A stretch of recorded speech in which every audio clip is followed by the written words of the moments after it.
Welcome back to another video, you guys, from Thailand. That is right, I am back. I am reunited with Apple, and we are back at our house over here. So today's video, I want to show you guys kind of what I'm working on. I have a little bit of a house project here, and please realize that sourcing cages for snakes, for reptiles, for all kinds of stuff, it is not super easy. You guys in the US, you have it made. You have your choice of 20 or 30 different cage manufacturers, racks, and everything else. Over here in Thailand, it is not like that. You have to wing it most of the time. Sometimes you have to improvise and whatnot, but I'm very persistent. I spent a lot of time looking around, poking around on the internet. I found something that's really cool, and I think you guys are gonna like it because I'm actually very impressed. I got these modular racks. These are actually amazing, you guys. So I'm going to show you a couple of snakes here in a minute. For those of you that are kind of well-versed in the rack units, I noticed on these tubs, these are very different tubs than we have in the US, the lids are like recessed and they seat inside. So the snakes can't wedge their noses up into the corners because the lids sit inside, if that makes any sense. I don't even know how to describe it, but I think you guys can kind of figure it out. So there's no lip, and everything in here is very smooth. So it's actually really cool. It's a very interesting size box. It's not real tall, but it has a lot of area. And these guys, they work with the lid and they sit into these. I'll show you one of these over here that's not being used. So these lock into each other. So they have these little feet here. And so they do have vents here. I think most of this stuff is made for ball pythons. It's kind of like something that I experience all the time. My expo display boxes, all that stuff, it's all made for ball pythons. So if you have like small stuff, it doesn't work. But anyway, again, improvising here, but these are really cool snake boxes. We're using the lids. They do have the vents here, I guess, if it's a lidless system, and it could be for something bigger, kind of more rounded, and it's still, a ball python wouldn't be able to escape even with the lid off. But we're doing different stuff, so we're utilizing the lids. And so these are singular modular units, and they seat right onto the unit. And so you can go as high as you want, you can go as many towers, as many stacks as you want. And I just think they're really amazing. This company also sent us as a sample their baby box size. So we don't have any of the tubs. I think they just kind of teased us with showing us these, and it worked because I'm going to order a whole bunch of these because I'm really digging these too. May as well have it all matching, right? So same exact thing. There's a very small box, really good for baby boiga and whatever other little nonsense projects that I may have here at the house. But it looks good. It's really cool. This plastic is very sturdy. It seems like it's very durable and it's going to last very, very long time. So pretty stoked on that. And I'm going to show you guys just a couple of the snakes that I have here. I can't live without snakes here, you guys. Even though I can run out into the forest and get snakes, I still see some really cool stuff at the markets, and yeah, just can't help myself. So these, I just sort of set these up for the video, but now that I'm here, I only got in here last night and I wanted to get a video out for you guys right away. So I just kind of improvised this, but we're gonna go through, set these up, and these snakes, this is not permanent for these. This is just temporary. These are more for smaller snakes. But I happened to find in Bangkok some small adult Gemma-cincta, and really, really nice quality. These are wild caught, of course, from Indonesia. They're non-native species, but if I can get, this is the female, if I can get her to kind of unwind herself. she still has, for those of you that aren't familiar with Gemicincta, the black boiga, so these start out heavily banded and very, very beautiful. And what happens is you can still see the remnants of the banding on this girl here. And she will be a completely black animal once she's adult. But it was just something really random that I kind of came across at the market, and I just thought, wow, that is a really nice Gemicincta, really nice small adult. So we have a pair here. We're going to be raising these up, and it's just fun for me to be able to have some boiga here at the house. Stuff that I don't catch in the forest there. So I think it's really cool. So maybe I'll be able to breed some baby Gemicincta here.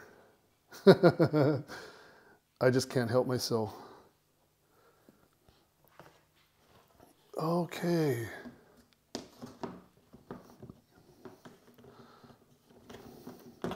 So something else, talking about improvising, they don't really have mite spray here. And I haven't seen any mites on any of this stuff, but it's not to say that mites won't come in, because, you know, we're getting these from like specialty shops in Bangkok, different importers and whatever. And so they're getting, you know, they're mixed with a lot of animals, and it's not to say that I won't ever see mites. So I have this fipronil based flea and tick spray.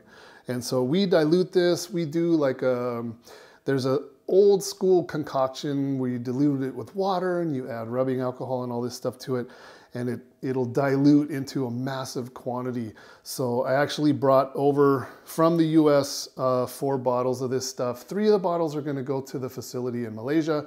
This one will be used here because I don't have a whole lot of snakes here, but you know, you have to improvise. I can't just go order prevenamite. That's not how it works here. So we're all set with that. That's pretty cool. So another thing, you guys, I don't know if you all are watching our other YouTube channel, DMExplore. We put that channel in place to separate our travel stuff from our reptile stuff. And so we did a video on our emu. We did an emu update on our other channel, and I will put a link to that video up here in the corner in case you want to check it out. But our emu are laying eggs. So it is now confirmed we have a male and 2 females, and the male is breeding both because we've had some trial and error, but we're seeing fertile eggs. So it's pretty cool. So we moved our incubator down here. We have about 10 eggs in there.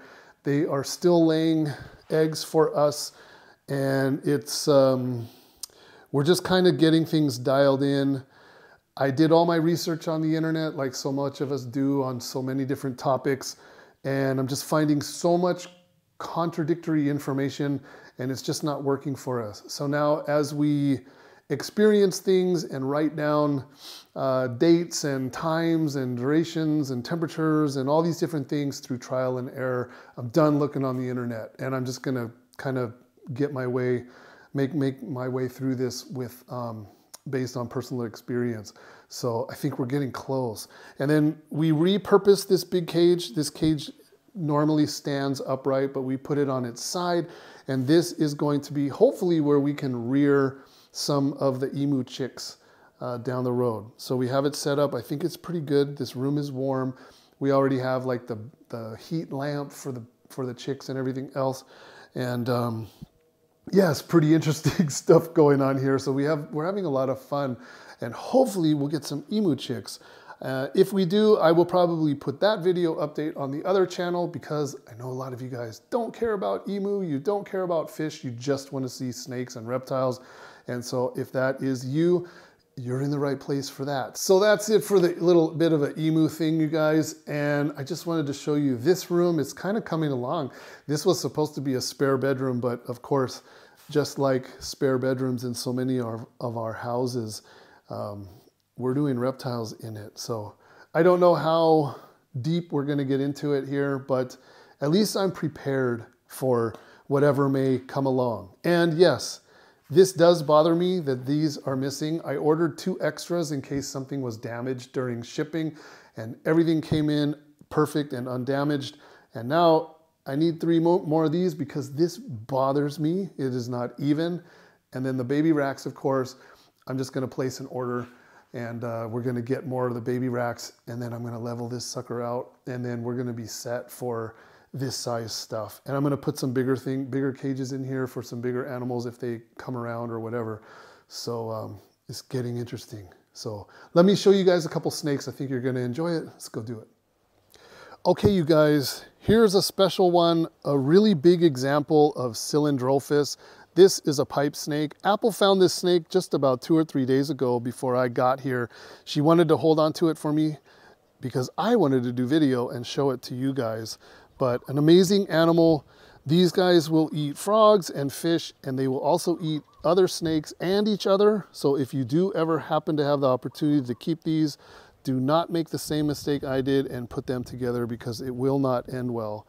Now this one is a really, really big example, and apparently, because it's the biggest one that I've seen, they lose all the banding and pattern on the top, I think, when they get this size. So they just basically become like a black snake. So you can see remnants of the banding there on the sides, and then of course the belly is completely banded. The tail and the head, I should say the tail tip, the end of the tail mimics the head. And so a lot of times when these snakes are feeling threatened, they will present the tail and kind of make a predator think that it's its head. And they will actually stick the tail up, and it almost looks like a cobra. They'll show a little bit of the ventral banding as well as like a threat display. But this snake is so Hey, I saw that. I'm pretty sure that these guys have a really strong bite. I've watched them like get into combat with each other and biting each other and all that, and it just looks like it hurts. Usually snakes that have these weird little short stubby mouths, they usually have a really strong bite. So I won't be able to tell you by experience because I pulled away. I saw it happening. So very, very cool. We're going to release this snake tonight. As soon as it gets dark, we'll probably take it across the street to our pond.